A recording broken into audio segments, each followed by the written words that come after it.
আজকে আপনাদেরকে একটা জিনিস দেখাবো, আপনারা দয়া করে একটা জিনিস খেয়াল করে দেখেন। একটা টবে কতগুলো গাছ আমি লাগাইছি এবং প্রত্যেকটা গাছ সুন্দরভাবে এবং পুষ্টি পেয়ে গাছগুলি বড় হচ্ছে, মানে কোনোটার মানে নেই। দেখেন, এটা হচ্ছে সরিষা গাছ, দেখেন কত সুন্দর সরিষা ধরতেছে, এই যে দেখেন দেখেন। আর সাথে আছে এই যে দেখেন একটা বটবটি গাছ, এটাও আস্তে আস্তে এই যে বড় হচ্ছে। এই যে দেখেন বটবটি গাছ, সেও কোনো দিক দিয়ে কম না, মোটামুটি সে তার আস্তে আস্তে সে তার নিজ ভবনে বেয়ে উঠতেছে।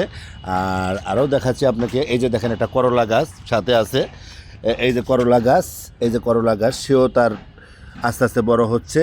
এবং সাথে এই যে আম গাছটা দেখেন, আম গাছটার সাথে আমি কতগুলো গাছ লাগাইছি দেখেন।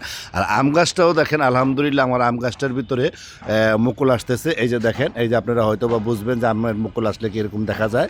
এই যে দেখেন আমের মুকুল, এই যে দেখেন কতগুলো আমের মুকুল ধরছে, আপনারা দেখছেন। মোটামুটি সবাই দোয়া করবেন যেন গাছগুলো সুন্দর সফলভাবে বড় হয় এবং সে থেকে ফল সংগ্রহ করতে পারি। আসসালামু আলাইকুম।